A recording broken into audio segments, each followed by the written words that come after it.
إنما أمره إذا أراد شيئا أن يقول له كن فيكون والصلاة والسلام على رسوله الأمين وعلى آله وأصحابه أجمعين أما بعد فقد قال الله سبحانه وتعالى في كلامه المجيد وفي فرقانه الحميد সকলে জবান খুলে মহব্বতের সাথে পড়ি আউযু বিল্লাহি মিনাশ শাইতানির রাজীম বিসমিল্লাহির রহমানির রহিম واعبدوا الله ولا تشركوا به شيئا صدق الله العظيم عن عبد الله بن مسعود رضي الله تعالى عنه قال سألت رسول الله صلى الله عليه وسلم أي الذنب أعظم عند الله قال أن تجعل لله ندا وهو خلقك رواه البخاري أو كما قال النبي عليه الصلاة والسلام وقال الله سبحانه وتعالى في شان حبيبه ومحبوبه إن الله وملائكته يصلون على النبي يا أيها الذين آمنوا صلوا عليه وسلموا تسليما আমরা সকলেই প্রাণ খুলে মহব্বতের সাথে দরুদ ইব্রাহিম পড়ি اللهم صل على محمد وعلى آل محمد كما صليت على إبراهيم وعلى آل إبراهيم إنك حميد مجيد اللهم بارك على محمد وعلى آل محمد كما باركت على إبراهيم وعلى آل إبراهيم إنك حميد مجيد যাদের হৃদয়ে আছে আল্লাহর ভয় তারা কভু পথ ভুলে যায় না যাদের হৃদয়ে আছে আল্লাহর ভয় তারা কভু পথ ভুলে যায় না আল্লাহর প্রেম ছাড়া এই দুনিয়ায় কারো কাছে কোনো কিছু চায় না রাতের আধারে যারা সিজদাতে রয় দু চোখের অশ্রুতে নদী যেন বয় রাতের আধারে যারা সিজদাতে রয় দু চোখের অশ্রুতে নদী যেন বয় ছলনার হাত ছানি যত অসুখ ছলনার হাত ছানি যত অসুখ পিছনে ফিরেও তাকায় না যাদের হৃদয়ে আছে আল্লাহর ভয় তারা কভু পথ ভুলে যায় না আল্লাহর প্রেম ছাড়া এই দুনিয়ায় কারো কাছে কোনো কিছু চায় না লা ইলাহা ইল্লাল্লাহ লা ইলাহা ইল্লাল্লাহ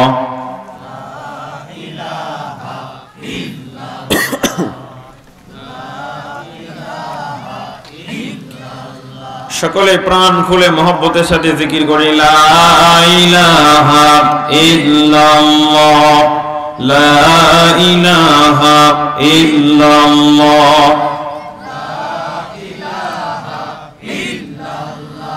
লা ইলাহা ইল্লাল্লাহ মুহাম্মাদুর রাসূলুল্লাহ সাল্লাল্লাহু আলাইহি ওয়াসাল্লাম। টাঙ্গাইলের ঐতিহ্যবাহী উপজেলা সখীপুর বেড়িখোলা ইসলামী কল্যাণ ফাউন্ডেশনের উদ্যোগে আয়োজিত দ্বিতীয় বার্ষিক তাফসীরুল কোরআন মাহফিলের সম্মানিত সুযোগ্য সভাপতি, বিশিষ্ট ইসলামী চিন্তাবিদ, খ্যাতিসম্পন্ন মুফাসসিরে কোরআন, সকলের সুপরিচিত আলহাজ হাফেজ মাওলানা সাইফুল্লাহ বেলালী সাহেব দামাত বারাকাতুহুম, পেশ ইমাম ও খতিব সখীপুর বাজার কেন্দ্রীয় জামে মসজিদ, আল্লাহ তাআলা হুজুরের হায়াতে বরকত দান করুন। আল্লাহ তাআলা ওনাকে গোটা বিশ্বের জন্য দাঈ ইলাল্লাহ হিসেবে কবুল করুন, আমরা পড়ি আমিন। আজকের এই প্রোগ্রামের সম্মানিত প্রধান মেহমান, আন্তর্জাতিক খ্যাতিসম্পন্ন মুফাসসিরে কোরআন, বিশিষ্ট ইসলামী চিন্তাবিদ আলহাজ হযরত মাওলানা মুফতি আব্দুর রাজ্জাক কাসেমি হাফিজাহুল্লাহ, মুহতামিম ও শাইখুল হাদিস জামিয়া ইসলামিয়া আরাবিয়া বালিয়াপুর সাভার ঢাকা, আল্লাহ তাআলা হুজুরকেও গোটা বিশ্বের জন্য দাঈ ইলাল্লাহ হিসেবে কবুল করুন। কথা বলেছেন আপনাদের এলাকার কৃতি সন্তান হাফেজ মাওলানা মুফতি আবু বকর সিদ্দিক দামাত বারাকাতুহুম, ইমাম ও খতিব সখীপুর থানা জামে মসজিদ সখীপুর। এছাড়াও আজকে কোরআনুল করিম থেকে তিলাওয়াত আপনাদের সামনে পেশ করবেন হাফেজ মাওলানা মুফতি ইব্রাহিম খলিল, মুহতামিম ফাতেমা বিনতে মুহাম্মদ সাল্লাল্লাহু আলাইহি ওয়াসাল্লাম মহিলা মাদ্রাসা সখীপুর। মাহফিলের সম্মানিত পরিচালক মাওলানা মনিরুজ্জামান নূর, প্রধান শিক্ষক বেড়িখোলা সরকারি প্রাথমিক বিদ্যালয়। সার্বিক তত্ত্বাবধানে রয়েছেন আপনাদের বেড়িখোলা বাজার মসজিদের সম্মানিত ইমাম হযরত মাওলানা মোহাম্মদ তোফাজ্জল হোসাইন সাহেব। আজকের এই প্রোগ্রামের সম্মানিত চিফ গেস্ট জনাব তারিকুল ইসলাম বিদ্যুৎ, চেয়ারম্যান ১ নং কাকরাজান ইউনিয়ন পরিষদ। উদ্বোধক জনাব মোহাম্মদ নুরুজ্জামান, প্রতিষ্ঠাতা ও পরিচালক মুসা ইন্টারন্যাশনাল লিমিটেড ঢাকা। আরও উপস্থিত থাকবেন জনাব মোহাম্মদ জাইনুল আবেদিন সাহেব, প্যানেল চেয়ারম্যান ১ নং কাকরাজান ইউনিয়ন পরিষদ। আমার সামনে উপবিষ্ট শ্রদ্ধাভাজন মুরব্বীগণ, যুবক বন্ধুরা, স্নেহের কচিকাচারা, higher educated person, all types of professional going to young position, পর্দার আড়ালের মা এবং বোনেরা, মহান আল্লাহ সুবহানাহু ওয়া তাআলার দরবারে আলিশানে অসংখ্য অগণিত শুকরিয়া জানাই, যিনি আমাদেরকে কনকনে শীত এবং প্রচণ্ড ঠান্ডাকে উপেক্ষা করে আজকের এই চমৎকার আয়োজনে শরীক হওয়ার তৌফিক দান করেছেন। এজন্য আমরা অন্তরের অন্তঃস্থল থেকে সকলে প্রাণ খুলে মনটাকে উজাড় করে দিয়ে পড়ি আলহামদুলিল্লাহ। অতঃপর অসংখ্য দুরুদ এবং সালাম বর্ষিত হোক আকায়ে নামতাজেদারে মদিনা, জিগর গোশে আমেনা সরদারে দু জাহান, বিশ্ব নবীজির উপর, যার আনিত আদর্শই মানবতার একমাত্র মুক্তির পথ এবং মত। এই দুনিয়াতে কেউ কারো বাবার আদর্শ প্রতিষ্ঠার জন্য চেষ্টা করে, সংগ্রাম করে, আন্দোলন করে, কেউ কারো স্বামীর আদর্শ প্রতিষ্ঠার জন্য চেষ্টা করে, সংগ্রাম করে, আন্দোলন করে। কিয়ামতের দিন কারো বাবার আদর্শ, কারো স্বামীর আদর্শ মানুষকে নাজাত দিতে পারে না। যেই নবীজির আদর্শ অনুসরণ না করলে আমরা নাজাত পেতে পারি না, জান্নাত পেতে পারি না, সেই নবীজির উপর দুরুদ এবং সালাম পেশ করছি। আমরা আমাদের হৃদয়ের আবেগ আর ভালোবাসা উজাড় করে দিয়ে ইশক আর মহব্বতের আমেজ মিশিয়ে দরদ মাখা কণ্ঠে পড়ি সাল্লাল্লাহু আলাইহি ওয়াসাল্লাম। সম্মানিত হাজিরিন, এটা হচ্ছে তাফসীরুল কোরআন মাহফিল। আমাকে যে বিষয়টি দেওয়া হয়েছে শিরক, বিদআত এবং কুফর, তিনটি অত্যন্ত গুরুত্বপূর্ণ বিষয়। শিরক, বিদআত এবং কুফর। আসলে এই তিনটি বিষয়ে যদি মোটামুটি ধারণা নিতে চান, তাহলে তিনটি বিষয়ের উপর কমপক্ষে 6 ঘন্টা কথা বললে তিনটা বিষয়ের উপর মোটামুটি হালকা একটা ধারণা তৈরি হবে। এক একটা অনেক লম্বা চড়া বিষয়। তিনটি বিষয়ে বলা যাবে না, আজকে শুধু আমরা সংক্ষিপ্তভাবে শিরকের উপর কয়েকটি কথা বলবো ইনশাআল্লাহ। ঠিক আছে তো ইনশাআল্লাহ? ইনশাআল্লাহ এই তিনটা যদি একটু একটু করে বলি জগা খিচুড়ি হয়ে যাবে, আপনারা কিছুই বুঝবেন না। তো আজকে আমরা শিরক নিয়ে কথা বলবো। সম্মানিত বন্ধুগণ, আমরা জানি নামাজ ভঙ্গের কারণ হলো 7টি। জানেন আপনারা? কথা বলতে হবে, জানেন? তাফসীর মাহফিল তো মনোযোগ দিয়ে শুনেন, এটা গতানুগতিক কোনো আলোচনার মতো নয়। নামাজ ভঙ্গের কারণ হলো 7টি। জবান খুলে বলেন তো কয়টি? নামাজ ভঙ্গের কারণ হলো 19টি, ওযু ভঙ্গের কারণ 7টি। আচ্ছা, ওযু ভঙ্গের যেমন কারণ আছে, নামাজ ভঙ্গের যেমন কারণ আছে, আমরা ঈমান এনেছি, ঈমান ভঙ্গেরও কিছু কারণ আছে। আমরা সারা জীবন নামাজ পড়ি, রোজা রাখি, হজ করি, যাকাত দেই, আল্লাহর বিধান মেনে চলি, কিন্তু কোন কোন কারণে আমাদের ঈমান ভেঙে যায় এগুলো আমরা মুসলমানেরা জানি না। আমরা ওযু ভঙ্গের কারণ জানি, ওযু ভঙ্গের কারণ সংগঠিত হলে নতুন করে ওযু করতে পারি, পবিত্রতা অর্জন করতে পারি। নামাজ ভঙ্গের কারণ আমরা অনেকে জানি, এগুলি সংগঠিত হয়ে গেলে আমরা নতুন করে সালাত আদায় করতে পারি। কিন্তু ঈমান ভঙ্গের কারণ না জানার কারণে কত মুসলমানদের ঈমান নষ্ট হয়ে যায়, আবার আল্লাহর প্রতি অবিচল ঈমান আমরা আনতে পারি না, বেঈমান হয় নাকি কবরে যায়। ঠিক কি না? ঈমান ভঙ্গের কারণ হচ্ছে 10টি। আহলুস সুন্নাহ ওয়াল জামাআহ এর সকল উলামায়ে কেরামদের ঐক্যমতে ঈমান ভঙ্গের কারণ 10টি। জোরে বলেন কয়টি? ঈমান ভঙ্গের কারণ হচ্ছে 10টি। সর্বপ্রথম যেই কারণে ঈমান নষ্ট হয়ে যায় সেটা হলো আশ-শিরকু বিল্লাহ, আল্লাহর সঙ্গে শিরক করা। শিরক এতটাই মারাত্মক আর জঘন্যতম অপরাধ, এই শিরকের কারণে মানুষের ঈমান নষ্ট হয়ে যায়। চিল্লায়ে পড়েন নাউযুবিল্লাহ। শিরক এটা হলো আরবি শব্দ, এর অর্থ হলো অংশ, পার্ট। শিরক থেকে শারিকুন, শারিক অর্থ হচ্ছে পার্টনার, অংশীদার। আল্লাহ রাব্বুল আলামিন বলেন, ওয়া ইন লাম ইয়াকুন লাহু শারীকুন ফিল মুলক, আল্লাহর আকাশ এবং জমিনের মধ্যে যে রাজত্ব আছে, গোটা বিশ্বে আল্লাহর রাজত্বের মধ্যে কোনো অংশীদার নাই, সাথী নাই, পার্ট নাই। জোরে বলেন নাউযুবিল্লাহ।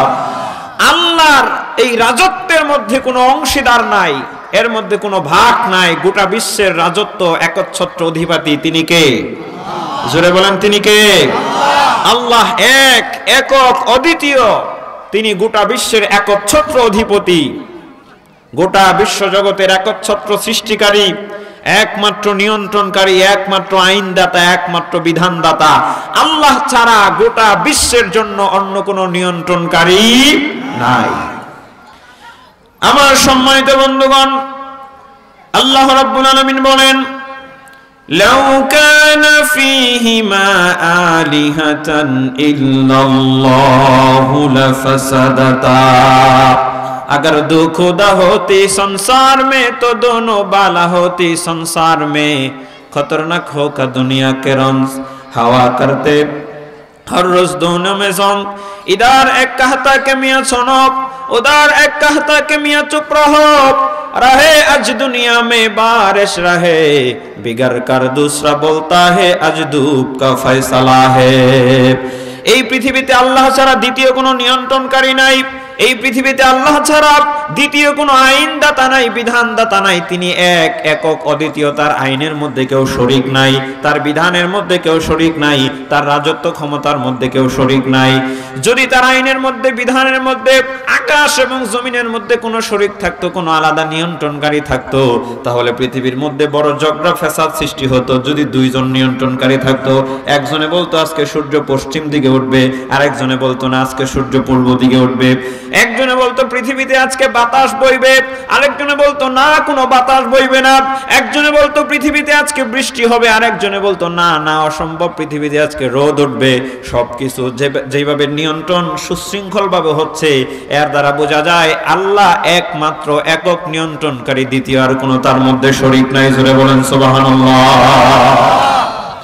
ইমাম কুরতুবী রাহমাতুল্লাহ আলাইহি বলেন, আল্লাহর নিরঙ্কুশ প্রভুত্বে কারো অংশীদারিত্বের আকীদা পোষণ করা হলো শিরক। আল্লাহ রাব্বুল আলামিনের জাত, সিফাত, ইবাদত এবং আল্লাহর উলুহিয়াতে, রুবুবিয়াতে কাউকে শরীক করা যাবে না। আমার সম্মানিত বন্ধুগণ, আল্লাহ রাব্বুল আলামিন বলেন ওয়া'বুদুল্লাহা ওয়া লা তুশরিকু বিহি শাইআ। আল্লাহ বলেন, ও দুনিয়ার গোলামেরা তোমরা শোনো, ওয়া'বুদুল্লাহ, আমি আল্লাহর গোলামি করো, খবরদার, ওয়া লা তুশরিকু বিহি শাইআ, আমি আল্লাহর সঙ্গে কাউকে শরীক করবে না। আল্লাহর সঙ্গে কাউকে শরীক করা যাবে না। আল্লাহ আমাদেরকে সৃষ্টি করেছেন, তিনি হলেন আমাদের স্রষ্টা। আমাদের পূর্ববর্তী যত লোকেরা এই পৃথিবীতে এসেছিল তাদেরকেও তিনি সৃষ্টি করেছেন। আল্লাহ রাব্বুল আলামিন বলেন, ইয়া আইয়ুহান নাসু উবুদু রাব্বাকুমুল্লাযী খালাকাকুম ওয়াল্লাযীনা মিন ক্বাবলিকুম লাআল্লাকুম তাত্তাকুন। জোরে বলেন আল্লাহু আকবার। আল্লাহ রাব্বুল আলামিন বলেন, ওহে দুনিয়ার মানব মণ্ডলী তোমরা শোনো, আমি তোমাদেরকে যেমন সৃষ্টি করেছি তোমাদের পূর্ববর্তীদেরকে সৃষ্টি করেছি লাআল্লাকুম তাত্তাকুন, যেন তোমরা আমি আল্লাহকে ভয় করতে পারো, তাকওয়া অবলম্বন করতে পারো। তোমাদের দায়িত্ব হলো আমি আল্লাহর গোলামি করা। আল্লাহ হলেন আমাদের সৃষ্টিকর্তা, তিনি হলেন আমাদের রব, তিনি হলেন আমাদের আইনদাতা, তিনি হলেন আমাদের বিধানদাতা। এই পৃথিবীতে যত মাখলুকাত আছে, যত ছোট ছোট প্রাণী আছে, বড় বড় প্রাণী আছে, আল্লাহ তার রাজত্বে তার ইবাদতে শরীক গ্রহণ করবে তো দূরের কথা। এই পৃথিবীতে যত প্রাণী আছে প্রাণীরাও তো শরীক গ্রহণ করে না। যত প্রাণী আছে প্রাণীরাও কি, সৃষ্টিরাও কি তার রাজত্বে তার ক্ষমতায় শরীক গ্রহণ করতে চায় না। ছোট্ট একটা উদাহরণ দিলে বড় বুঝবেন। মোরগ, বছরের বিভিন্ন সময় দেখবেন আপনারা, মুরগি যখন ডিম পাড়ে, মোরগের সংস্পর্শে যদি মুরগি না থাকে, এই ডিম থেকে বাচ্চা হয়? দেশি মুরগি ডিম থেকে বাচ্চা হয়। বাচ্চা হওয়ার জন্য মোরগের সংস্পর্শ প্রয়োজন হয়। বছরের ছোট্টবেলায় এমন দেখেছি আমরা যে মোরগ যদি না থাকে একটা সমাজের মধ্যে, মানে কয়েকটা বাড়িতে মোরগ নাই, তখন একটা মোরগ কয়েকটা বাড়ির মুরগির সার্ভিস দেয়। দেখেন না আপনারা? একটা মোরগ দিয়ে কয়েকটা বাড়ির মুরগির সার্ভিস দেয়, দেখেন না আপনারা? সে ওই মুরগির উপর, ওই কয়েকটা বাড়ির মুরগির উপর বাহাদুরি করে, তার ক্ষমতা প্রয়োগ করে, সে এদেরকে নিয়ে মাতব্বরি করে। সেইখানে যদি অন্য কোনো নতুন মুরগ এসে তার অধীনস্থ মুরগিদের উপর মাতব্বরি করতে চায়, সে কি তাকে সাদরে আমন্ত্রণ জানায় না দৌড়ায় আপনার ঠুকর দিয়া দৌড়ায় তাড়ায় দেয়? কথা বলেন, আমন্ত্রণ জানায় না তাড়ায় দেয়? আমার সম্মানিত বন্ধুগণ, এই কথাটা যেমন ভালো করে বুঝলেন, একটা ছোট্ট প্রাণী মোরগ তার ক্ষমতা রাজত্বের মধ্যে অন্য কোনো একটা মোরগ এসে অংশগ্রহণ করুক, অংশীদার হোক, এটা পছন্দ করে না। একটা ছোট্ট প্রাণী হয়ে তার ক্ষমতার রাজত্বের মধ্যে যদি অন্য কেউ শরীক হোক, এটা যদি পছন্দ না করে, তাহলে বিশাল আল্লাহ আকাশ এবং জমিন যে বিশালভাবে তৈরি করেছেন, তিনি আমাদের স্রষ্টা হয়ে কি করে শরীক গ্রহণ করতে পারেন? কশ্চিনকালেও তিনি শরীক গ্রহণ করতে পারেন না। জোরে বলেন ঠিক কিনা? সৃষ্টি হয়ে যদি ক্ষমতা রাজত্বের মধ্যে অন্য কেউ অংশগ্রহণ করুক, শরীক হোক, এটা পছন্দ না করে, স্রষ্টা হয়ে আল্লাহ কশ্চিনকালেও শরীক গ্রহণ করতে পারে? আমার প্রিয় বন্ধুগণ, যে বা যাহারা আল্লাহর সঙ্গে শরীক করবে, আল্লাহর সঙ্গে শিরকি ইবাদত পূর্ণ, শিরিক পূর্ণ ইবাদত যারা করবে, শিরিক পূর্ণ জীবন যাপন যারা করবে, শিরিক পূর্ণ চিন্তা ভাবনা যাদের মধ্যে আছে, তারা বিভিন্ন ধরনের সমস্যার মধ্যে পড়বে। তারা কি পরিমাণ ক্ষতিগ্রস্ত হবে, শিরকের কি ভয়াবহতা, এক এক করে আমি আপনাদের ধীরে ধীরে বলে যাই। শিরিক যারা করবে, যাদের আমলের মধ্যে শিরক আছে, তারা হলো মুশরিক। মুশরিকটা অনেক রকম ক্ষতিগ্রস্তের মধ্যে পড়বে। এই শিরক হলো সবচেয়ে বড় জুলুম, বড় অন্যায়।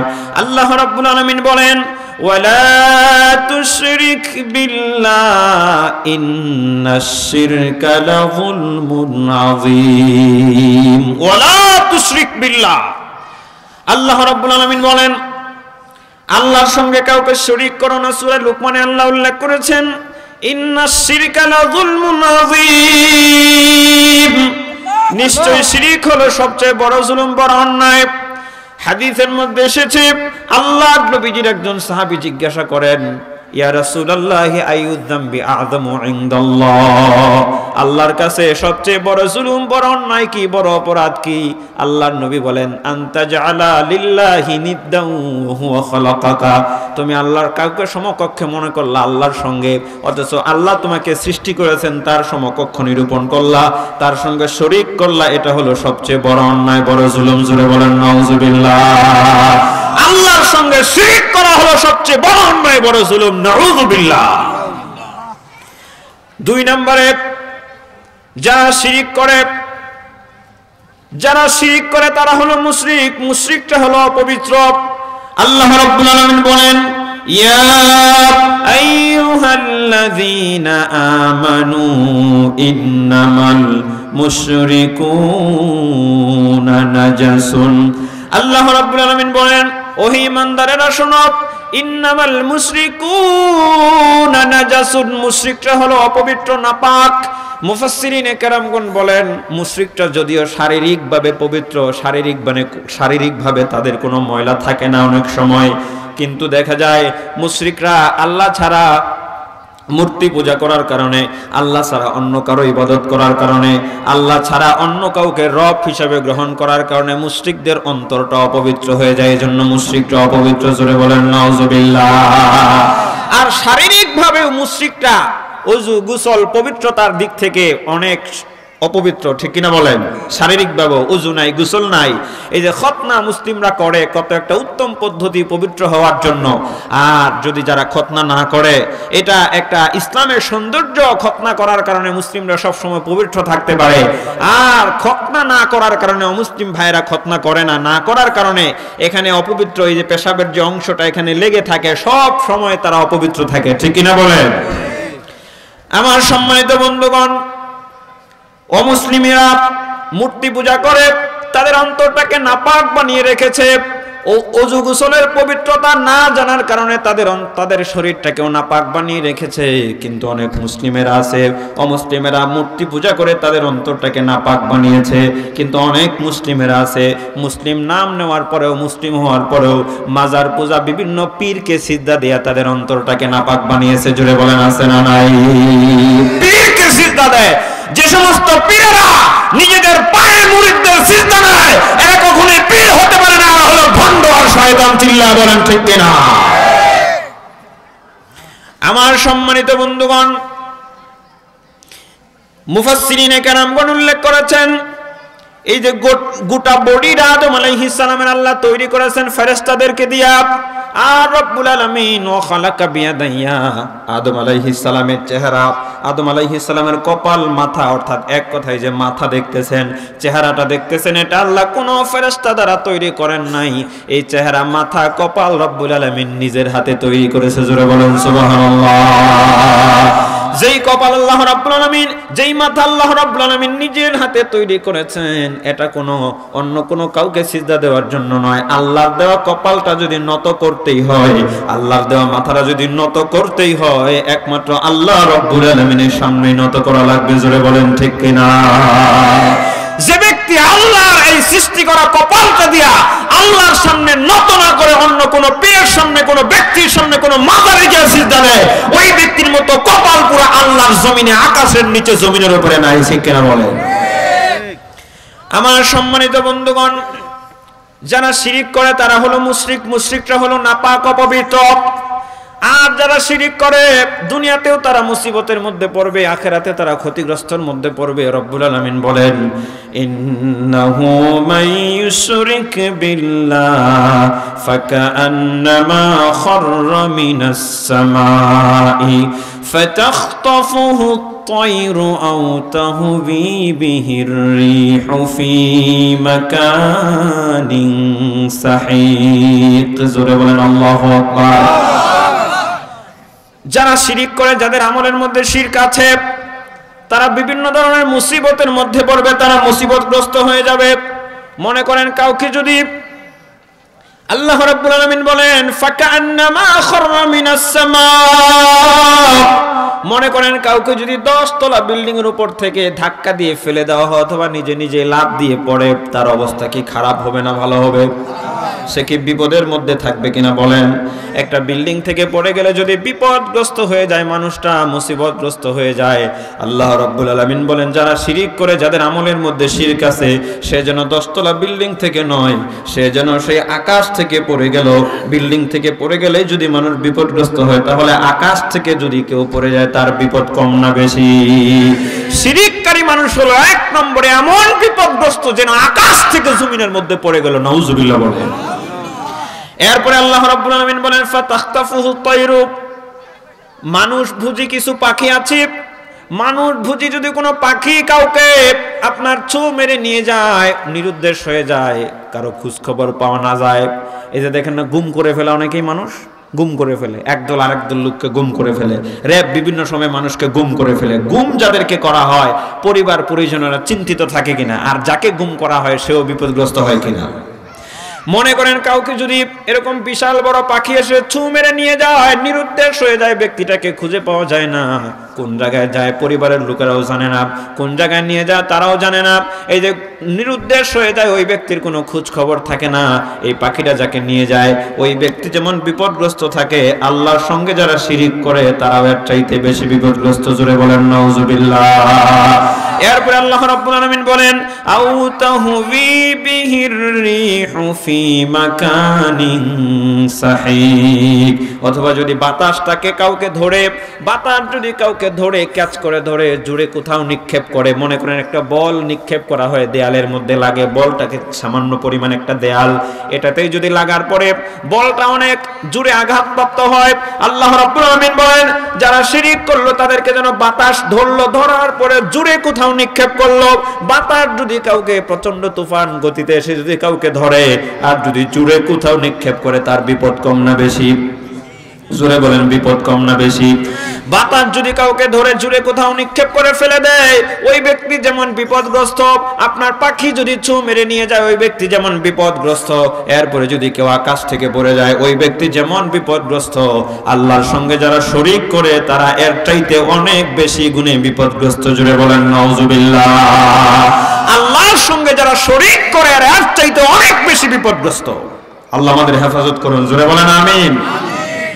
আমার সম্মানিত বন্ধুগণ, তুলার গুদামে যদি কয়েক শত মণ তুলা থাকে, তুলার গুদামটাকে নষ্ট করে দেওয়ার জন্য 1 কেজি পেট্রোল আর অনেক বড় ভারতের বেশি কয়েক কেজি ভারতের দরকার নাই। আছে ছোট্ট একটা ম্যাচ থেকে দিয়াশলাইয়ের কাঠি একটা বের করে আস্তে করে ছেড়ে দেন, একটা ম্যাচের কাঠি যথেষ্ট কয়েকশো মণ তুলাকে পুরাই দিতে, ঠিক কিনা বলেন?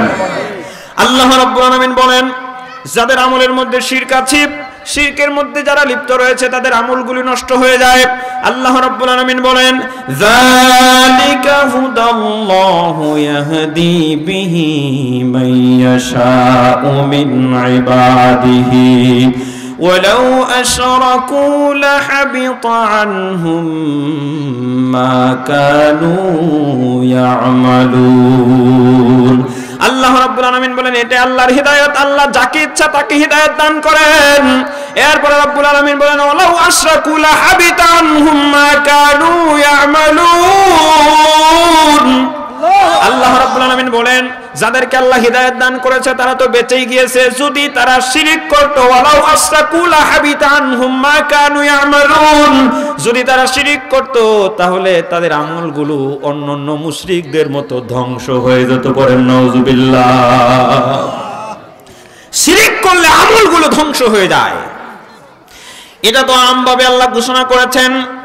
বিশেষ করে আল্লাহ রাব্বুল আলামিন নবী আর রাসূলদের ব্যাপারে সতর্কবাণী দিয়া গোটা বিশ্বের সকল উম্মতদেরকে আল্লাহ সতর্ক করে দিলেন। রব্বুল আলামিন বলেন ওয়ালাকাদ উহিয়া ইলাইকা ওয়া ইলাল্লাযীনা মিন ক্বাবলিকা লা ইন আশরাকতা লা ইয়াহবাতান্না আমালুক ওয়া লা তাকুনান্না মিনাল খাসিরিন। আল্লাহ রাব্বুল আলামিন বলেন, ওগো বন্ধু আমার, বিশ্ব নবীজিকে আল্লাহ বলতেছেন আমি আপনার উপর এবং আপনার পূর্ববর্তী যত পয়গম্বর ছিলেন সকলের উপর ওহী নাজিল করে জানিয়ে দিয়েছি, সবাইকে জানিয়ে দিয়েছি, লা ইন আশরাকতা, যদি নবী রাসূল আপনারাও নবী আর রাসূলরা শিরক করত তাহলে তাদের আমলগুলো অবশ্যই অবশ্যই ধ্বংস হয়ে যেত, ওয়ালা তাকুনান্না মিনাল খাসিরিন, আপনারাও ক্ষতিগ্রস্তের মধ্যে পড়তেন। আল্লাহর রাসূলদেরকে নবীদেরকে, নবীরা হলেন নিষ্পাপ, আল আম্বিয়া ও মাসুম, নবীরা হলো নিষ্পাপ, তাদের গুনাহ, তাদেরকে আল্লাহ তাআলা গুনাহ থেকে হেফাজত করেছেন। আল্লাহ এটা বুঝিয়েছেন শুধু উম্মতদেরকে, যেমন নবীদের ব্যাপারে যদি এরকম কথা আসে তাহলে উম্মতেরা যদি শিরক করে তাদের আমলগুলো ধ্বংস হবে কি হবে না?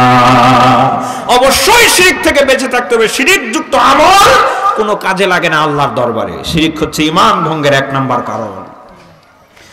আমার সম্মানিত বন্ধুগণ, যারা শিরক করে, এই শিরকের গুনাহ থেকে তওবা না করে যদি মৃত্যুবরণ করে, এই শিরকের গুনাহ কখনোই ক্ষমা করা হবে না। রব্বুল আলামিন বলেন, ইন্নাল্লাহা লা ইয়াগফিরু আন ইউশরাকা বিহি ওয়া ইয়াগফিরু মা দুনা যালিক। আল্লাহ রাব্বুল আলামিন এই শিরকের গুনাহ ক্ষমা করবে না। অন্যান্য গুনাহ রব্বুল আলামিন বান্দার উপর খুশি হয়ে গেলে ক্ষমা করে দিতে পারে। বান্দার হক যদি আপনার নষ্ট করা হয়, কিয়ামতের দিন নেকি দিয়ে অথবা তাকে সম্মান বাড়ায় দেয়া ক্ষমা করার একটা সিস্টেম আছে। কিন্তু যদি কোনো আল্লাহর বান্দা শিরক করে তওবা না করে মৃত্যুবরণ করে, রব্বুল আলামিন বলতেছেন, ইন্নাল্লাহা লা ইয়াগফিরু আন ইউশরাকা বি, রব্বুল আলামিন এই শিরকের গুনাহ কিয়ামতের দিন maaf করবে না। জোরে বলেন নাউজুবিল্লাহ। এমন একটা মারাত্মক গুনাহ, যেই গুনাহ কিয়ামতের দিন আল্লাহ রাব্বুল আলামিন maaf করবে না, এমন একটা কঠিন গুনাহ হচ্ছে শিরকের গুনাহ। আমার সম্মানিত বন্ধুগণ, যদি আল্লাহর কোন বান্দা শিরক থেকে তওবা না করে মৃত্যুবরণ করে, তার আরো বড় কঠিন পরিণতি হবে। আল্লাহ রাব্বুল আলামিন বলেন, ইন্নাহু মান ইউশরিক বিল্লাহ ফাকাদ হারামা আলাইহিল জান্নাহ। কি মারাত্মক কথা! আমার বন্ধুগণ গভীর মনোযোগ দিয়ে শুনেন। রব্বুল আলামিন বলেন, নিশ্চয়ই যারা আল্লাহর সঙ্গে শিরক করে মৃত্যুবরণ করবে, মুফাসসিরগণ বলেন অর্থাৎ শিরক করার পরে তওবা না করে যদি মৃত্যুবরণ করে, ওই ব্যক্তির জন্য রব্বুল আলামিন জান্নাতে যাওয়াকে হারাম করে দিয়েছেন। জোরে বলেন নাউজুবিল্লাহ। শিরক করে তওবা না করে মৃত্যুবরণ করলে জান্নাত তার জন্য হারাম হয়ে যায়। চিল্লায়ে বলেন নাউজুবিল্লাহ। আয় আল্লাহ, আপনি আমাদের জন্য জান্নাতে যাওয়াকে সহজ করে দিন। জোরে বলেন আমিন। আমার সম্মানিত বন্ধুগণ, আমরা অনেকে শিরক করি। শিরক করার পরে চিন্তা করি আমার অমুক ব্যক্তি হুজুর আছে, আত্মীয় স্বজনের মধ্যে হুজুর বানিয়েছি, হুজুরের কারণে মাপ পেয়ে যাব। না না না, নিজের শিরকের আমল থেকে বেঁচে থাকতে হবে, শিরকের গুনাহ থেকে বেঁচে থাকতে হবে। কেউ যদি কোনো নিজের আত্মীয় স্বজন মুশরিকদের জন্য ক্ষমা প্রার্থনা করে, আল্লাহ রাব্বুল আলামিন নিষেধ করেছেন। আল্লাহ রাব্বুল আলামিন বলেন, ওয়ামা কানা লিনাবিয়্যিন ওয়াল্লাযীনা আমানু আইয়াস্তাগফিরু লিল মুশরিকিন ওয়ালাউ কানু উলি কুরবা মিন বাদি মা তাবায়্যানা লাহুম ইন্নাহুম আসহাবুল জাহিম। আল্লাহ রাব্বুল আলামিন বলেন, ওয়ামা কানা লিনাবিয়্যিন ওয়াল্লাযীনা আমানু, আল্লাহ রাব্বুল আলামিন বলেন কোন নবী রাসূল এবং কোন ঈমানদারদের জন্য উচিত হয় না, কোন নবী রাসূল এবং ঈমানদারদের জন্য শুভনীয় নয়, কোন নবী রাসূল ঈমানদারদের জন্য উচিত নয়, আইয়াস্তাগফিরু লিল মুশরিকিন, কোন মুশরিকদের জন্য ক্ষমা প্রার্থনা করবে। শিরকের মধ্যে সরাসরি লিপ্ত আছে এমন ব্যক্তির জন্য ক্ষমা প্রার্থনা করা কোন ঈমানদারের জন্য উচিত নয়, কোন মুমিনদের জন্য উচিত নয়, কোন নবীর জন্য উচিত নয়। এরপরে আল্লাহ রাব্বুল আলামিন বলেন, ওয়ালাউ কানু উলি কুরবা মিন বাদি মা তাবায়্যানা লাহুম আন্নাহুম আসহাবুল জাহিম, যদিও তারা নিকটাত্মীয় হয়, ওয়ালাউ কানু উলি কুরবা, যদিও তারা নিকটাত্মীয় হয়। মনে করেন আমি হুজুর, আমার নিকটাত্মীয় শিরকের মধ্যে লিপ্ত আছে, মরার পরে যদি দোয়া করি আল্লাহ তাকে মাফ করে দাও, আল্লাহ বলেন, ও হুজুর তোমার জন্য এটা উচিত না, ও ঈমানদার তোমার জন্য এটা উচিত না, কারণ শিরক হলো বড় জুলুম। আল্লাহর সঙ্গে যারা শিরক করে এটা আল্লাহর একটা হক নষ্ট করা হয়। এজন্য আল্লাহর সঙ্গে শিরককারীর জন্য ক্ষমা প্রার্থনা করতেও নিষেধ করেছেন আল্লাহ। নাউজুবিল্লাহ বলেন। যেই গুনাহ করলে ঈমানদারদেরকে ক্ষমা প্রার্থনা করতে আল্লাহ উচিত নয় বলে ঘোষণা করেন, এমন গুনাহ থেকে আল্লাহ আমাদের হেফাজত করুন। আমিন বলেন। অনেকে আবার আছে মুশরিকদের জন্য ক্ষমা প্রার্থনা করলাম না, ঠিক আছে, কিন্তু অমুক বড় বড় মুশরিকদেরকে অনুসরণ করে।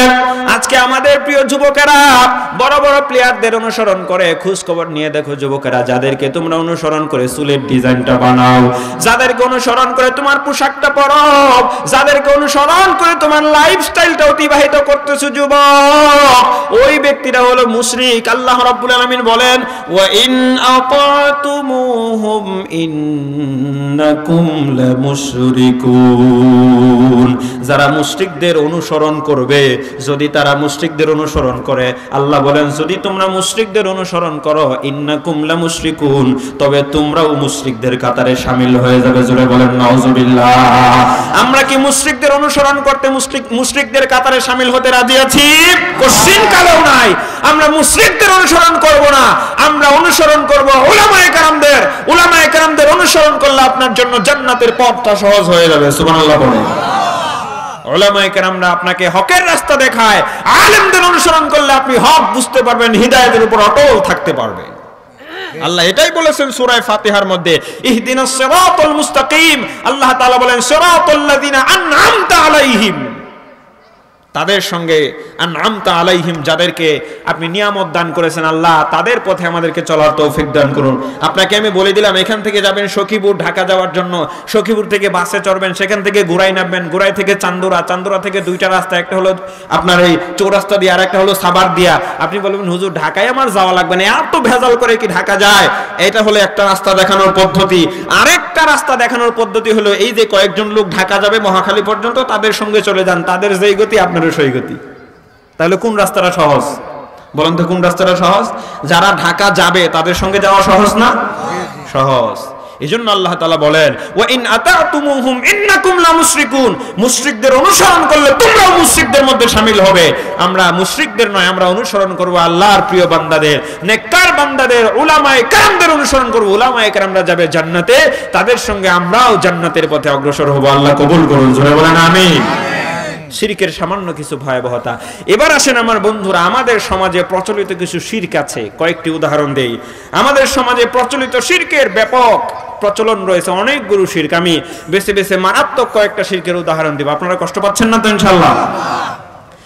আমার সম্মানিত বন্ধুগণ, একটা মারাত্মক আর জঘন্যতম শিরক হলো, অনেকেই মনে করেন আল্লাহর রাসূল গায়েব জানেন, রাসূল গায়েব জানেন, এটা অনেকেই মনে করেন। এমন লোক আছে না নাই? আছে। রাসূল গায়েব জানেন এমন মনে করেন, এরকম লোক আছে না? আছে। অনেক রকম লোক আছে। আল্লাহর নবীজি কখনোই গায়েব জানতেন না। গায়েবের একমাত্র কেবলমাত্র শুধুমাত্র মালিক হচ্ছেন আল্লাহ। আল্লাহ ছাড়া কেউ গায়েব জানেন না। প্রতিদিন সকালবেলা আমরা যেটা পড়ি সূরা হাসর, পড়েন না আপনারা? আলিমুল গায়বি ওয়াশ শাহাদাতি হুয়ার রহমানুর রহিম। আলিমুল গায়ব, আলিমুল গায়ব একমাত্র হচ্ছে আল্লাহ। আমার সম্মানিত বন্ধুগণ, আল্লাহ রাসূল কোশ্চিন কালে গায়েব জানতেন না।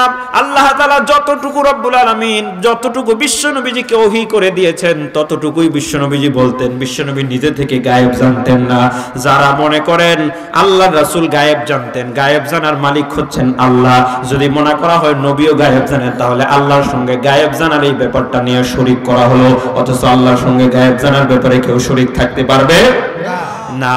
আমার সম্মানিত বন্ধুগণ, আল্লাহ রাব্বুল আলামিন রাসূল কারীম সাল্লাল্লাহু আলাইহি ওয়াসাল্লামকে বলেন, ওগো বন্ধু, আপনি যে গায়েব জানতেন না, এটা আমার পক্ষ থেকে আপনি নিজের মুখেই বলে দেন। আল্লাহ ওহী করে জানাই দিলেন। আল্লাহর নবীজি পড়ে শোনালেন, কুল্লা আমলিকু লিনাফসি নাফআন ওয়ালা দাররা।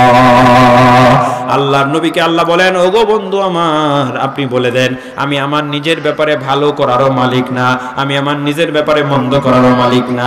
আল্লাহ যা চায় ততটুকুই আমার জন্য ভালো হয়, ততটুকুই মন্দ হয়।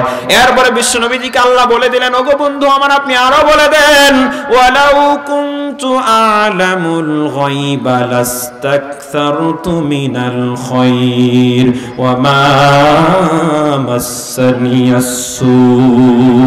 জোরে বলেন আল্লাহু আকবার। এই আয়াতটা বুঝতে পারলে পরিষ্কার হয়ে যাবে।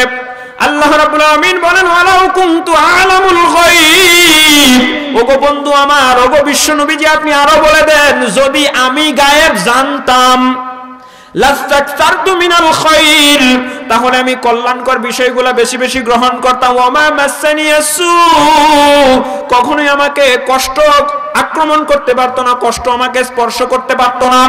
আল্লাহর নবীজি সাল্লাল্লাহু আলাইহি সাল্লাম যদি গায়েব জানতেন, আল্লাহর নবীজির সামনে যখন ওই যে আপনার বিষ মিশ্রিত গোশত পেশ করা হলো, আল্লাহর নবীজি যদি গায়েব জানতেন তাহলে কি তিনি বিষ মাখা গোশত খেতেন? না। কথা বলেন, খেতেন? আল্লাহর নবীজি গায়েব জানতেন না, জন্য তিনি খেয়ে ফেলেছিলেন, কারণ গায়েব জানতেন আল্লাহ। আল্লাহর নবী কখনো সাহাবীদের অমঙ্গল চান নাই। যেই সাহাবী ক্ষতিগ্রস্ত হলো বিষ মিশ্রিত গোশত খায়া, আল্লাহর নবীজি যদি জানতেন এটার মধ্যে গায়েব আছে, সাহাবীটাকে কি কষ্ট দিতেন নাকি? তাহলে এই ঘটনার দ্বারা বোঝা যায় আল্লাহর নবীজি গায়েব জানেন না, গায়েব জানেন একমাত্র আল্লাহ। এবং যারা আল্লাহ রাব্বুল আলামিন ছাড়া গায়েব জানেন বলে যদি কেউ বিশ্বাস করে, তাহলে সে গায়েব জানার ব্যাপারে আল্লাহর সঙ্গে শিরিক করলো। জোরে বলেন ঠিক কিনা? তাহলে যারা বিশ্বাস করেন আল্লাহর রাসূল সাল্লাল্লাহু আলাইহি সাল্লাম গায়েব জানেন, তারাও শিরকের মধ্যে লিপ্ত আছে। ঠিক কিনা বলেন? আল্লাহর রাসূলকে যতটুকু আল্লাহ ওহী করে দিয়েছেন, ওর চেয়ে বেশিও না, ওর চেয়ে কম না, ততটুকুন জানতেন আল্লাহর রাসূল। ঠিক কিনা বলেন? আমার সম্মানিত বন্ধুগণ, এটা হলো প্রচলিত একটা ধারণার গায়েব জানতেন যে আল্লাহর নবীজি, এটা শিরকি একটা ধারণা। এরপরে আরেকটা মারাত্মক একটা শিরকের মধ্যে আমরা লিপ্ত রয়েছি। অনেকেই আল্লাহ ছাড়া অন্য কারো নামে মান্যত করে, বিভিন্ন মাজারে মান্যত করে, বিভিন্ন ব্যক্তির নামে মান্যত করে, বিভিন্ন গাছের কাছে মান্যত করে, বড় বড় বট গাছ দেখলে মান্যত করে। এমন বেয়াকেল মুসলমান আছে না নাই? জোরে বলেন, আছে না নাই? আল্লাহ ছাড়া অন্য কারো নামে মান্যত করা সম্পূর্ণ শিরক। আল্লাহ রাব্বুল আলামিন বলেন, হুররিমাত আলাইকুমুল মাইতাতু ওয়াদ-দামু ওয়া লাহমুল খিনজির ওয়া মা উহিল্লা লিগাইরিল্লাহি বি। আল্লাহ রাব্বুল আলামিন বলেন, হুররিমাত আলাইকুমুল মাইতা, তোমাদের উপর মৃত খাওয়াকে হারাম করা হয়েছে। মৃত মরা গরু খাওয়া হারাম করেছেন কে? আল্লাহ। মৃত গোশত খাওয়া হারাম করেছেন কে? ওয়াদ-দাম, গরুর গোশত যে আমরা খাই, রক্ত তো খাই না, ফেলে দেয়, কারণ এটা হারাম করেছেন আল্লাহ। মৃত খাওয়া যেমন হারাম, রক্ত খাওয়া যেমন হারাম। এরপরে আল্লাহ বলেন, খিনজির, লাহমুল খিনজির, শূকরের গোশত খাওয়া যেমন হারাম, মৃত খাওয়া যেমন হারাম করেছেন আল্লাহ, আমরা খাই না। রক্ত খাওয়া হারাম করেছেন, আমরা খাই না। এরপরে শূকরের গোশত খাওয়া আল্লাহ হারাম করেছেন, আমরা খাই না। এই তিনটা যেমন হারাম, ওয়ামা উহিল্লা লিগাইরিল্লাহি বি, আল্লাহ ছাড়া অন্য কারো নামে মান্যত করা ওই তিনটার মতোই হারাম। সুতরাং এগুলো যারা খায় না কিন্তু আল্লাহ ছাড়া অন্য কারো নামে মান্যত করে, তারা শূকরের গোশত খাওয়ার মতোই হারাম কাজে লিপ্ত। জোরে বলেন ঠিক কিনা? আল্লাহ ছাড়া অন্য কারো নামে মান্যত করা জায়েজ নাই, হারাম। এটা একটা শিরকি আকীদা, শিরকি কর্মকাণ্ড, শিরকি বিষয়। যদি মান্যত কখনো করতেই হয়, মান্যত করব কার নামে? আল্লাহর নামে মান্যত করব। আমার প্রিয় ভাইরা, আপনাদের সঙ্গে আমাদের কোনো দুশ্মনী নাই, আমরা আপনাদের কল্যাণ চাই। আপনারা অযথা কেন টাকা নষ্ট করে, অনেকে হয়তো থাকতে পারে ওই শাহজালালের মাজারে নিয়ে যায়। শাহজালাল রাহমাতুল্লাহ আলাইহি নিঃসন্দেহে আল্লাহর একজন বড় মাপের ওলি ছিলেন, কিন্তু তিনি কি কখনো বলে গিয়েছেন আমার মাজারে গরু খাসি মান্যত করব? এগুলো বলছেন? তিনি বলেন নাই, কিন্তু আমরা নিজেরা নিয়ে যাই। আমার মুসলমান বন্ধুরা, আল্লাহ ছাড়া অন্য কারো নামে মান্যত করা সম্পূর্ণ শিরক। মান্যত যদি কখনো মুসলমানের করতে হয়, সেটা মান্যত করতে হবে আল্লাহর জন্য, আর এটা গরিব মানুষের হক, এটা সাদকা করে দেওয়া লাগবে যারা যাকাত ফিতরা খেতে পারে। আমার প্রিয় বন্ধুরা, এরপরে আরেকটা খুবই কঠিন একটা অবস্থা আমাদের মধ্যে বর্তমানে বিরাজ করতেছে। আরেকটা শিরকের প্রচলন আমাদের মধ্যে আছে। বিভিন্ন জায়গায় দেখা যায় গণক, তারপরে জ্যোতিষীর কাছে নিজেদের হাত দেখায়া ভবিষ্যৎবাণী সম্পর্কে জানার চেষ্টা করে এমন মুসলমান আছে না নাই? গণক ঠাকুরের কাছে হাত দেখায়া ভাগ্যের ভালো মন্দ জিজ্ঞাসা করা হলো শিরক। নাউজুবিল্লাহ বলবেন না? কিন্তু এইটা মুসলমানদের ভালো ভালো নামাজ পড়ে এরপরও গণক ঠাকুর পেলে হাত বাড়ায় দেয়, দেখেন তো আমার হাতে কি আছে। আমার সম্মানিত বন্ধুগণ, গণক ঠাকুরের কাছে, জ্যোতিষীর কাছে যায় অথবা হাত দেখাতে পারে, হাত ভালো গণনা করতে পারে এমন ব্যক্তির কাছে যায় যদি আপনি হাত দেখেন, তাহলে অবস্থাটা কি হবে? মুসলিম শরীফের বর্ণনা, আল্লাহর নবীজি বলেন, মুসনাদে আহমদের মধ্যে এসেছে, মান আতা আররাফান ফাসালাহু আন শাই লাম তুকবাল লাহু সালাতু 40 লাইলা। আল্লাহর নবী সরদারে দু জাহান বিশ্ব নবীজি বলেন, মান আতা আররাফান, যে ব্যক্তি কোন গণকের কাছে গেল, কোন জ্যোতিষীর কাছে গেল, আগামী বলতে পারে, এমন কোন ব্যক্তির কাছে গিয়ে কোনো কিছু জিজ্ঞাসা করলো, নিজের হাত দেখাক অথবা না দেখাক, ভাগ্যের ভালো মন্দের ব্যাপারে যদি কোনো কিছু জিজ্ঞাসা করে, আল্লাহর নবী বলেন লাম তুকবাল্লাহু সালাতু 40 লাইলা, ওই ব্যক্তির 40 দিনের নামাজ আল্লাহর দরবারে কবুল হয় না। জোরে বলেন নাউজুবিল্লাহ। 40 দিনের নামাজ তার কবুল হবে না, নাউজুবিল্লাহ বলে। একদিন হাত দেখায় সামান্য একটু জিজ্ঞাসা করলেন, 40 দিনের নামাজ কবুল হবে না। মুসনাদে আহমদ বাইহাকি শরীফের আরেক হাদিসের মধ্যে আছে, ওই ব্যক্তির 40 দিনের তাওবা পর্যন্ত কবুল হবে না, নাউজুবিল্লাহ বলে। ওই 40 দিন যদি আপনার তাওবা কবুল না হয়, বিনা তওবায় বেঈমান হয়ে মরা লাগবে।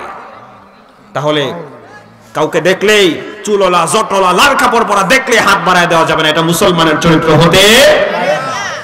আমার সম্মানিত বন্ধুগণ, এরপরে অনেকে কসম করে আল্লাহ ছাড়া অন্য কারো নামে কসম করা সম্পূর্ণ শিরক। অনেকে কসম করে গাছের কসম করে, চন্দ্রের কসম করে, সূর্যের কসম করে। বাবা যদি ছোট্টবেলায় মারা যায়, মা বলেছে বাবার প্রতিশোধ নেওয়া লাগবে, বিভিন্ন সিনেমা নাটকে এগুলো দেখা হয়। বাবার কবরের মাটি ছুঁয়ে কসম করে। আবার মায়ের কসম আছে না নাই?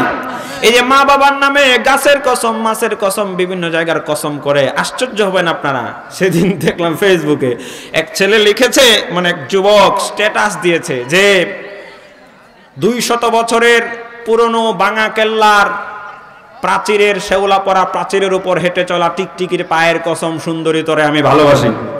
নাউজুবিল্লাহ বলবেন না? এই টিকটিকির পায়ের কসম করে মুসলমান কতটুকু জ্ঞান না থাকলে এটা করতে পারে? আবার পরিচয় দিয়ে আমরা মুসলিম। এগুলোর নামে কসম করা জায়েজ নাই। আল্লাহর নবী বলেন, মুসনাদে আহমদের বর্ণনা, বাইহাকি শরীফের মধ্যে হাদিসটি এসেছে, আল্লাহর নবী বলেন মান হালাফা বিগাইরিল্লাহ ফাকাদ আশরাকা। আল্লাহর নবী সরদারে দু জাহান বিশ্ব নবী বলেন মান হালাফা বিগাইরিল্লাহ ফাকাদ আশরাকা, যে ব্যক্তি আল্লাহ ছাড়া অন্য কারো নামে কসম করলো সেজন্য শিরক করলো। জোরে বলেন নাউজুবিল্লাহ। মুহাদ্দিসিনে কেরামগণ বলেন এই হাদিসের ব্যাখ্যায় আল্লাহ ছাড়া শুধু না, যে ব্যক্তি বাইতুল্লাহর নামে কসম করা যাবে না, এমনকি বিশ্ব নবীর নামেও যদি কেউ কসম করে এটাও জায়েজ নাই। কসম যদি মুসলমানের কখনো করতেই হয়, মুসলমান কসম করবে একমাত্র আল্লাহর নামে। জোরে বলেন কার নামে? আল্লাহর নামে কসম করবে মুসলমান। আল্লাহ ছাড়া অন্য কারো নামে কসম মুসলমান করতে পারে না। আমার প্রিয় ভাইরা, কিন্তু এই কসম আল্লাহ ছাড়া অন্য কারো নামে কসমের অভ্যাস আমাদের মধ্যে আছে না নাই? জোরে বলেন আছে না নাই? আমার সম্মানিত বন্ধুগণ, এরপরে আরো কিছু ধরনের লোক আছে, বিভিন্ন গানের অনুষ্ঠানে, কনসার্টের পাশে দেখবেন টিয়া পাখি নিয়ে বসে থাকে, বানর নিয়ে বসে থাকে। গিয়ে বলে বানরের কাছে জিজ্ঞাসা করে আমার ভাগ্যে কপালে কি আছে, আমার গায়েবের বিষয়টা একটু বলে দেন। টিয়া পাখির কাছে হাত দেখায়, আছে না নাই? টিয়া পাখির কাছে এরকম বের হয়ে একটা চিঠি উঠায়, চিঠির মধ্যে হাবিজাবি লেখা থাকে, ওইগুলা দেখে পরে বলে দেয় তার ভাগ্যের বিষয়, ভবিষ্যতে কি হবে, চাকরি পাবে কিনা, ব্যবসা উন্নতি হবে কিনা। টিয়া পাখির মাধ্যমে এগুলো ভাগ্য পরীক্ষা করে। এরকম মুসলমান আছে না নাই? এগুলো সম্পূর্ণ শিরকি একটা কারবার। আমার বন্ধুগণ, আল্লাহ রাব্বুল আলামিন বলেন, আল্লাহ রাব্বুল আলামিন বলেন ওয়ামা ইয়ালামু লা ইয়ালামু মান ফিস সামাওয়াতি ওয়াল আরদিল গায়বা ইল্লাল্লাহ। লা ইয়ালামু মান ফিস সামাওয়াতি ওয়াল আরদিল গায়বা ইল্লাল্লাহ। আল্লাহ ছাড়া গায়েবের ব্যাপারে কোনো কিছু জানে আকাশেও নাই, জমিনেও কেউ নাই। টিয়া পাখি তো কোন দূরের কথা। টিয়া পাখি গায়েব বলতে পারে না। টিয়া পাখির কাছে, বানরের কাছে অদৃশ্যের বিষয়ে, গায়েবের বিষয়ে জিজ্ঞাসা করা, এগুলো হচ্ছে সম্পূর্ণ শিরকি একটা ব্যাপার।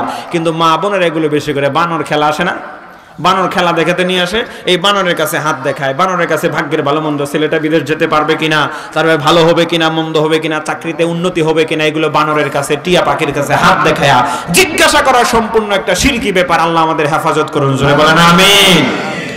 আমার সম্মানিত বন্ধুগণ, এরপরে আমরা যে ইবাদত বন্দেগী করি, নামাজ পড়ি, রোজা করি, হজ করি, যাকাত দেই, এই যে নামাজ, রোজা, ইবাদত বন্দেগী, হজ করি, যাকাত দেই, আমরা কোরআন তেলাওয়াত করি, যত ইবাদত করি না কেন, নেক আমল করি না কেন, এই আমলগুলি করতে হবে কাকে খুশি করার জন্য? আল্লাহ। আর একটু জোরে বলেন, কাকে খুশি করার জন্য? আল্লাহকে খুশি করার জন্য মুসলিম সকল আমল করবে, ইমানদার নারী এবং পুরুষ আমল করবে আল্লাহকে রাজি খুশি করার জন্য। কিন্তু আমল করার সময় যদি কারো অন্তরে এই খেয়াল হয়, আমি নামাজ পড়তেছি বড় হুজুর দেখলে বড় খুশি হবে, আমি নামাজ পড়তেছি আমার শ্বশুর মশাই দেখলে বড় ভালোবাসবে, আমি নামাজ পড়তেছি অমুক ব্যক্তি আমাকে ভালো লোক বলবে, আল্লাহকে না অন্য কাউকে দেখানোর জন্য, অন্য কাউকে খুশি করার জন্য যদি কেউ নামাজ পড়ে, অন্য কাউকে খুশি করার জন্য যদি কেউ নেক আমল করে, তাহলে এই অন্য কাউকে খুশি করার জন্য যদি কোনো আমল করা হয় এটার মধ্যে সে শিরিক করলো। আল্লাহর নবী বলেন, মান সাল্লা ইউরাই ফাকাদ আশরাকা ওয়া মান সামা ইউরাই ফাকাদ আশরাকা। যে ব্যক্তি দুনিয়ার মানুষকে খুশি করার জন্য, দুনিয়ার মানুষকে খুশি করার জন্য নামাজ পড়লো, রোজা করলো, সেও যেন আল্লাহর সঙ্গে শিরিক করলো। জোরে বলেন নাউজুবিল্লাহ। মুহাদ্দিসিনে কেরামগণ বলেন, কিয়ামতের দিন যখন ওই ব্যক্তিকে বলা হবে, তুমি তো অমুক অমুক ব্যক্তিকে খুশি করার জন্য নামাজ পড়েছিলে, হুজুর তোমাকে ভালো বলবে এজন্য নামাজ পড়েছিলে, অমুক ব্যক্তি তোমাকে ভালো বলবে এজন্য তুমি রোজা রেখেছিলে, তাহলে যাও তাদের কাছে চলে যাও, তাদের কাছে গিয়ে নামাজ রোজার বদলা গ্রহণ করো। কিয়ামতের দিন আল্লাহ ছাড়া বদলা দেওয়ার বান্দাকে কেউ থাকবে না। জোরে বলেন ঠিক কিনা? মানুষকে দেখানোর জন্য যদি কেউ আমল করে, সেও আল্লাহর সঙ্গে শিরিক করলো। নাউজুবিল্লাহ পড়েন।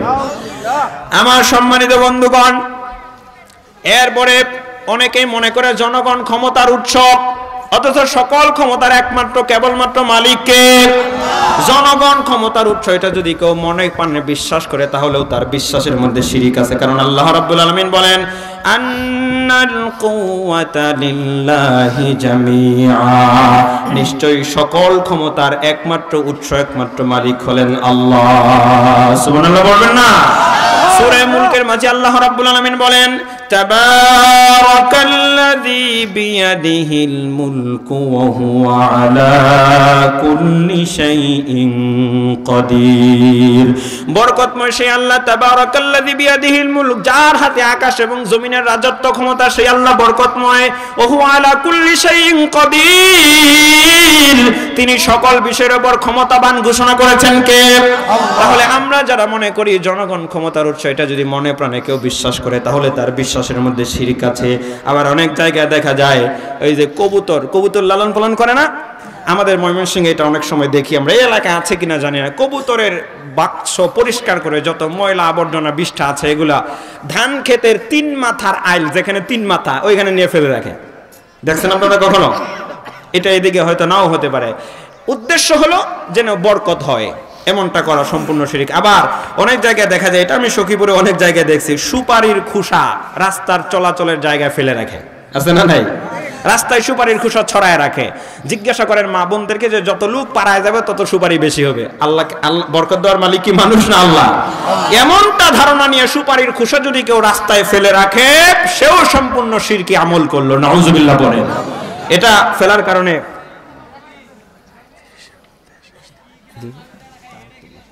ইনশাআল্লাহ এই যে রাস্তায় যে সুপারির খোসা ফেলে রাখে, এটা চলাচলে কষ্ট হয় না? জোরে বলেন কষ্ট হয় কিনা? আবার অনেকে, আমার গ্রামের মুসলিম যারা আছেন একটু মনোযোগ দিয়ে শুনেন, এটা ব্যাপারটা হলো এরকম, অনেকে আমরা কি করি, ধানের সময় যখন হয় রাস্তায় খড় শুকাতে দেই, যে রাস্তায় চলাফেরা করে মানুষ, এমন রাস্তায় আমরা খড় শুকাতে দেই। এই রাস্তা দিয়ে যদি একটা ভ্যান দিয়ে আপনার 20 মণ বোঝা নিয়ে যদি কোনো ভ্যানওয়ালা যায়, তার কষ্ট হয় না সহজ হয়? জোরে বলেন কষ্ট হয় না সহজ হয়? অথচ বিশ্বনবীজি বলেন, ইমাতাতুল আযা আনিত তরিক, রাস্তা থেকে কষ্টদায়ক বস্তু সরায় দেওয়া হলো ইমানের লক্ষণ। আর আমরা যদি কষ্টদায়ক বস্তু তৈরি করে দেই, তাহলে এটা কি ইমানের পরিপন্থী কাজ হলো কিনা? পরিপন্থী কাজ হলো। আরেকটা বিষয় হলো, অনেক সময় আমি নিজে গতবার মোটরসাইকেল অ্যাক্সিডেন্ট করেছিলাম। কিভাবে জানেন? এই যে রাস্তায়, আমি জানি এই রাস্তায় কোনো বিট নাই, রাস্তার উপর দিয়ে যে পানি নিছে, পানি নেওয়ার জন্য আপনার বড় একটা পাইপ দিছে, ডান পাশে বাম পাশে কলা গাছ দিয়ে মাটি দিছে। কুয়াশার সময় সকালবেলা দেখা যায় নাই। আমার সঙ্গে একজন লোক ছিল, এই 6 মাস পর্যন্ত আমি বসে নামাজ পড়ছি, দাঁড়ায় নামাজ পড়তে পারি না। এই পায়ের মধ্যে ব্যথা পাইছিলাম, এই বাম হাতের মধ্যে, এখনো এখানে ব্যথা আছে। আমি জানি এই রাস্তায় কোনো বিট নাই, আমার মতে ধীরে ধীরে যাইতেছি কুয়াশার মধ্যে, তো হঠাৎ করে সামনে দেখি এরকম ব্রেক করার আগেই আপনার অনাকাঙ্ক্ষিতভাবে আপনার পড়ে গেছি। রাস্তা দিয়ে পানি নিছে, পানি নেওয়ার পরে সরাইয়াও দেয় নাই, যে উঁচা জায়গাটা সরাই দেয় নাই, তার কাম শেষ হয়ে গেছে। কে অ্যাক্সিডেন্ট করুক তার মোটেও দেখার বিষয় না। এমনটা যেন মুসলমানের চরিত্র না হয়, আল্লাহ তৌফিক দান করুন। জোরে বলেন আমিন। আমার প্রিয় ভাইরা, অনেক সময় আবার দেখা যায় নতুন ঘর নির্মাণ করার সময় প্রথম যে খুঁটিটা দেয়, খুঁটির নিচে স্বর্ণের টুকরা দেয়, রূপার টুকরা দেয়, দেয় আপনাদের এলাকায়? হ্যাঁ, এটা সম্পূর্ণ শিরকি একটা কারবার। যাদেরকে জিজ্ঞাসা করা হয় ঘরের নিচে প্রথম খুঁটির নিচে স্বর্ণ অথবা রূপার টুকরা দেওয়ার উদ্দেশ্য কি? তাদের তখন জবাব দিবে, এটা উদ্দেশ্য হলো যেন যতদিন ঘরে থাকবে ততদিন যেন কল্যাণের সঙ্গে সুখে বসবাস করতে পারে। আমার বন্ধুরা, আল্লাহ রাব্বুল আলামিন সুখ দেওয়ার মালিক, শান্তি দেওয়ার মালিক। স্বর্ণ রূপার টুকরা দিলে আপনার সুখ শান্তি হবে না। আপনি প্রথম খুঁটিটা যখন গাড়বেন, নিজের হাতে বিসমিল্লাহ বলে খুঁটিটা গাড়বেন, আল্লাহর নাম নিয়ে শুরু করলেন, বরকত দিয়ে দিবে আল্লাহ, সুখ শান্তি দিবে আল্লাহ। বলেন সুবহানাল্লাহ। স্বর্ণ রূপার টুকরা খুঁটির নিচে দেওয়া এটা সম্পূর্ণ শিরকি একটা ব্যাপার। স্বর্ণ রূপা কি মানুষকে সুখ দিতে পারে? না, এটা আমরা কখনোই করব না। আমার প্রিয় ভাইয়েরা, অনেক জায়গায় আবার দেখা যায় আজকে রবিবার বাঁশ কাটা যাবে না, আছে। বৃহস্পতিবার দান করা যাবে না, রাত্রিবেলায় কাউকে কেউ কিছু চাইলেও দেওয়া যাবে না। বৃহস্পতিবারে বাঁশ কাটা যাবে না, রবিবারে দান করা যাবে না, রাত্রিবেলায় কাউকে কোনো কিছু দেওয়া যাবে না। আচ্ছা বলেন, সকল দিন তৈরি করেছেন কে? সকল সময়, রাত এবং দিন এগুলো তৈরি করেছেন আল্লাহ। প্রত্যেকটা বারও তৈরি করেছেন আল্লাহ। সুতরাং অমুক বারে দেওয়া যাবে না, দিলে অমঙ্গল হবে, এমনটা বিশ্বাস করা হলো শিরকি একটা আকীদা। কারণ যখন ইচ্ছা আপনার সচ্ছল অবস্থায় অসচ্ছল অবস্থায় দান করবেন, কেউ কিছু চাইলে দিবেন, দিনে হোক রাতে হোক, সব সময় দান করবেন, বরকত বাড়ায় দিবেন আল্লাহ। অমুক দিনে দান করা যাবে না, অমুক দিনে বাঁশ কাটা যাবে না, অকল্যাণ হবে, এমনটা মনে করা হচ্ছে, এমনটা করা হচ্ছে একটা শিরকি আমল। আল্লাহ তাআলা এই শিরক যুক্ত আমল থেকে আমাদেরকে হেফাজত করুন, জোরে বলেন আমিন। আমার বন্ধুগণ, আর একটা সবচেয়ে মারাত্মক একটা আমল যেটা অনেকের মধ্যে দেখা যায়, শিরকি একটা আমল, শিরকি একটা কারবার। অনেক সময় দেখা যায় কয়েক বছর হয়ে গেল, বিয়ে হয়েছে, সন্তান হয় না, অথবা খালি বারবার মেয়ে হয়, ছেলে হয় না, অথবা অনেকগুলো ছেলে হয়েছে, মেয়ে হয় না, মেয়ের জন্য অথবা শুধু ছেলের জন্য, অথবা ছেলে মেয়ে যে কোনো একটার জন্য শাহজালালের মাজারে চলে গিয়েছে, সেখানে শাহজালাল আলাইহিস সালামের নামে, শাহজালাল রহমতুল্লাহ আলাইহির নামে আপনার ছাগল বেড়াদুম্বা মান্নত করে তারপরে সেখানে বলে, বাবা শাহজালাল, তোমার কাছে এসেছি একটু সন্তান নেওয়ার জন্য, তুমি আমাকে একটা সন্তান দিও। এরকম করে কোনো মাজারে গিয়ে, কোনো গাছের কাছে, কোনো ব্যক্তির কাছে সন্তান অথবা অন্য কোনো কিছুর জন্য যদি কোনো মুসলমানের সাহায্য চায়, তার এটা শিরক হয়ে যায়। এটা হলো শিরকে আকবর, বড় একটা শিরক। এটা করার সঙ্গে সঙ্গে তার ঈমানটা নষ্ট হয়ে যায়। জোরে বলেন নাউজুবিল্লাহ।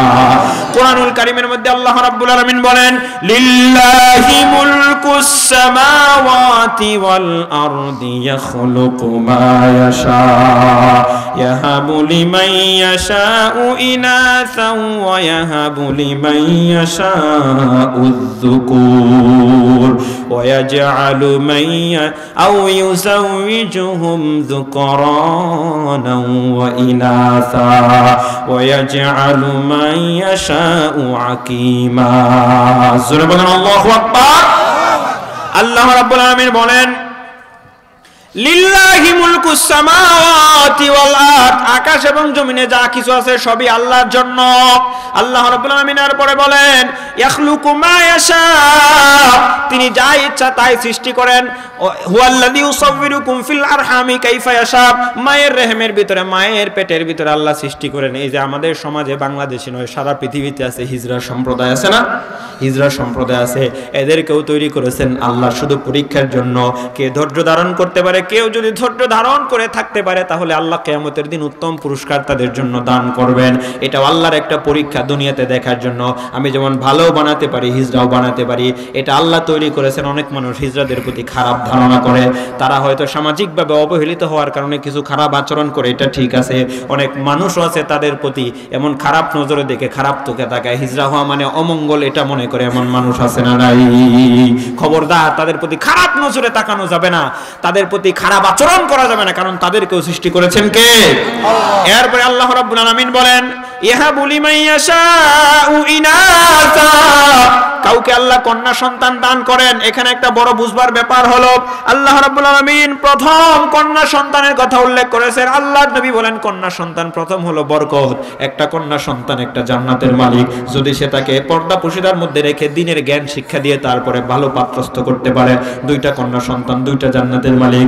আল্লাহর নবীজির কাছে এক লোক এসে বলল, ইয়া রাসূলুল্লাহ, আমার তো তিনটা কন্যা সন্তান। আল্লাহর নবী বলেন, বলেন তাদের হক আদায় করে তাদের সঙ্গে ইনসাফ করে দিন শিক্ষা দিয়ে যদি ভালো পাত্রের কাছে পাত্রস্থ করতে পারো তাহলে আল্লাহ কিয়ামতের দিন তোমাকে 3টা জান্নাত দান করে দিবে।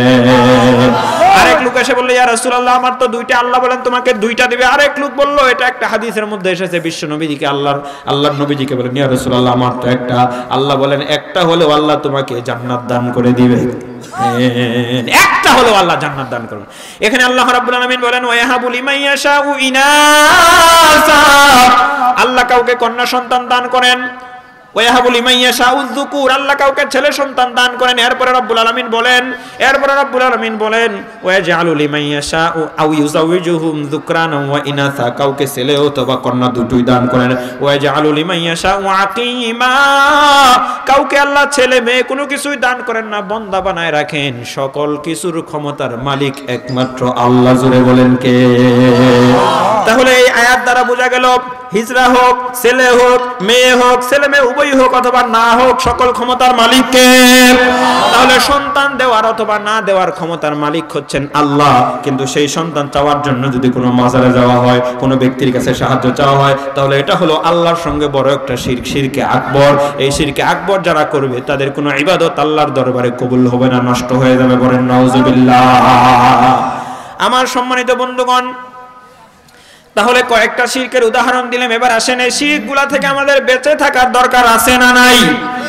জোরে বলেন আছে না নাই? এই শিরক থেকে যদি আমরা বেঁচে থাকতে চাই তাহলে তওবা করতে হবে। তওবা করার পদ্ধতি শিরক থেকে হলো হাদিসের মধ্যে এসেছে শিরকের গুনাহ সম্পূর্ণ ছেড়ে দেওয়া লাগবে। কি করতে হবে? ছেড়ে দিতে হবে। যত শিরক করতাম সব গুনাহ শিরকের ছেড়ে দিতে হবে।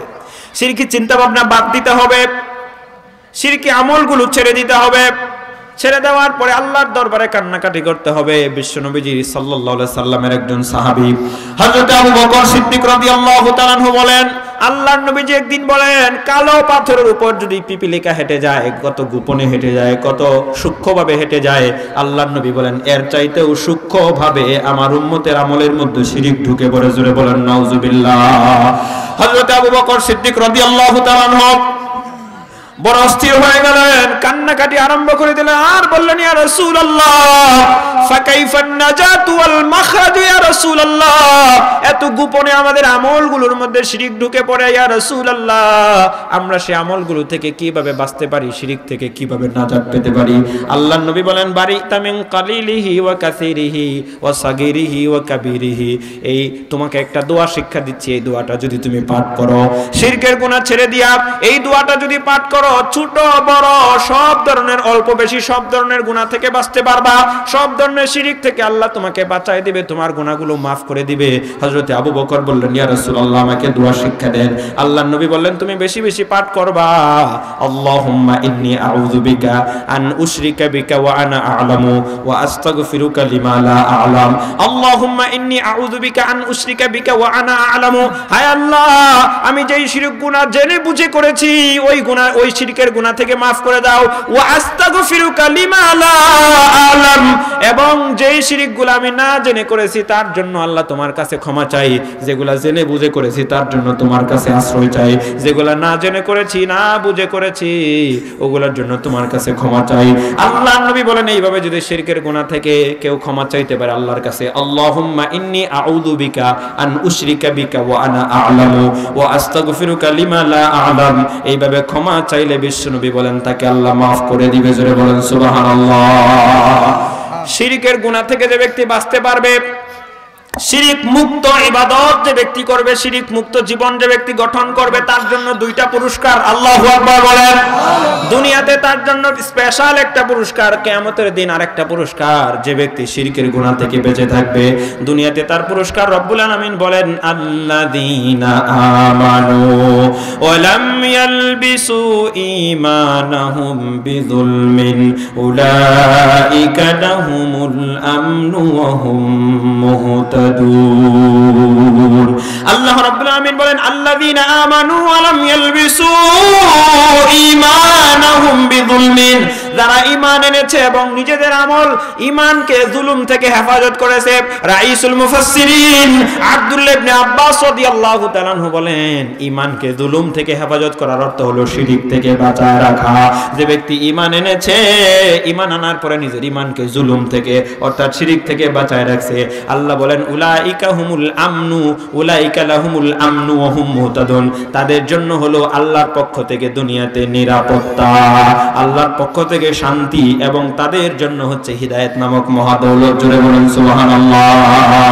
একজন আরেকজনের কাছে দোয়া চায়, হুজুর মুরব্বি দোয়া চায়, হুজুর দোয়া করেন আল্লাহ যেন হিদায়াত দান করে আমাকে, হুজুর দোয়া করেন আল্লাহ যেন শান্তি দান করে। এই যে হিদায়াতের জন্য আমরা দোয়া চাই, যে শান্তির জন্য রাত দিন পরিশ্রম করি, যেই নিরাপত্তার জন্য রাত দিন খেটে মরি চিন্তা করি, আল্লাহ বলেন ঈমানকে শিরক থেকে বাঁচায় রাখো, আল্লাহ তোমাকে মহাদৌলত হিদায়াত দান করে দিবেন, এবং যে শান্তির পিছনে দৌড়াও ওই শান্তিও আল্লাহ দুনিয়াতে দান করবে। বলুন সুবহানাল্লাহ।